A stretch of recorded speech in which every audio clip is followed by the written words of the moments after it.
Oh, oh, they're covered chicken. We are posting and party every day. I'm saying, when I ask.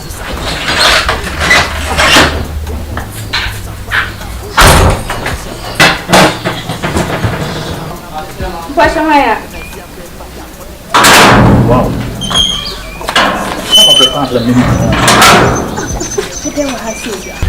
Better no one would have no, but anything. What is a little of here? How many minutes?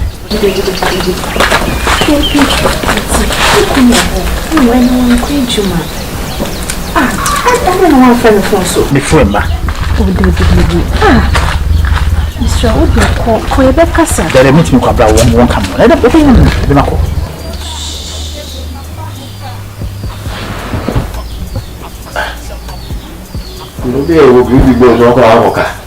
Will be Mr. Wood, call with a friend, Mefro.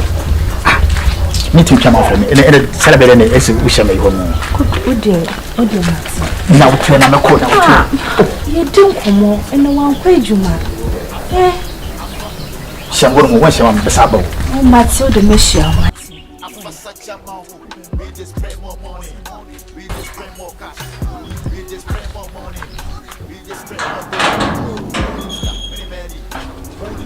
That's right.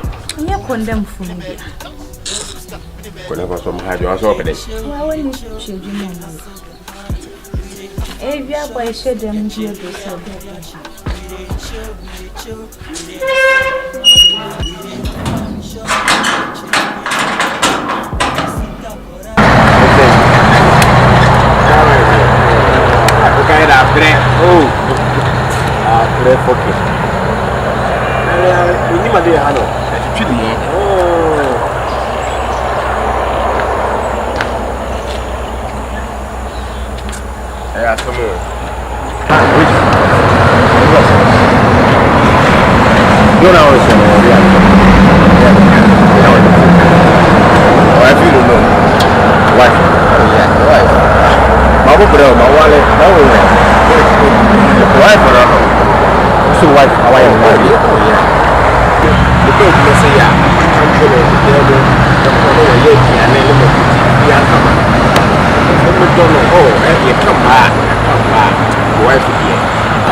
You mammy, no one.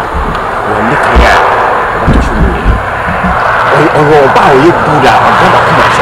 You think so? That's your wife. Wife, Mikai, they are phone guy twice.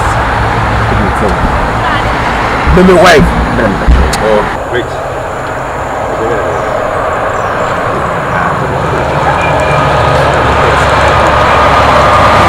Driver. Yeah, good.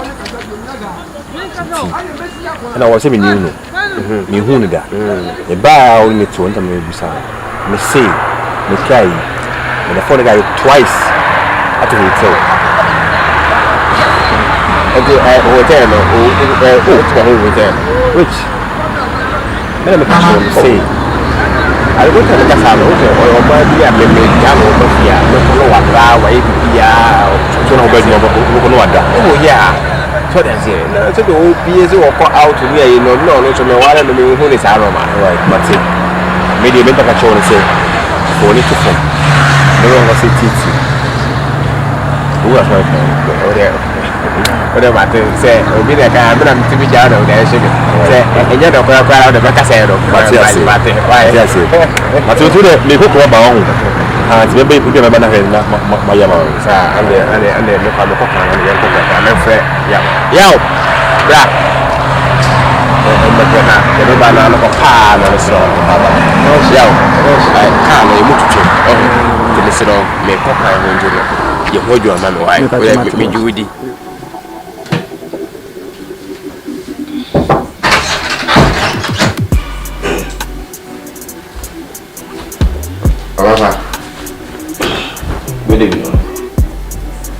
So, Papa,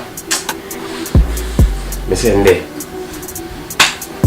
think we will be done in the month. What do you say? Never quiet. I say, oh, Pino, day at my buy. I mean, I'm called my the cast a bama may you hold to my beer come. Wouldn't say a Pokuaa fat come, I say, need boot to crack, I will be me woman. People are meant to say. To win him, Mr. Manyaba, dear, my prepare, come Saturday. Tea from a grand above the midi, right? Baba. Oh, my bam may come around so much who feel me. My grandson, I mean, this whole feel me. Huh? Oh, Baba. Make a song.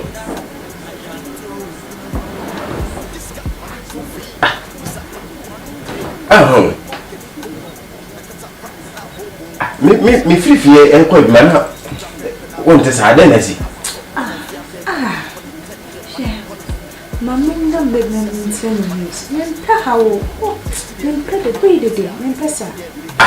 And see, news no, I say, me, be a man, I'm afraid you might make coming how watch row. Won't fear me, say, Thomas, I won't fear me. Say, we tea news. News, I add some papa bear or more car, and no, I be also. Eh? There's some paper or more kind of TV is why I don't know why we also done. Me, I'm an old tear. My master, and I said. What might be away near you mind. These are merely. What might be done. Coffee to my morning. January. A January.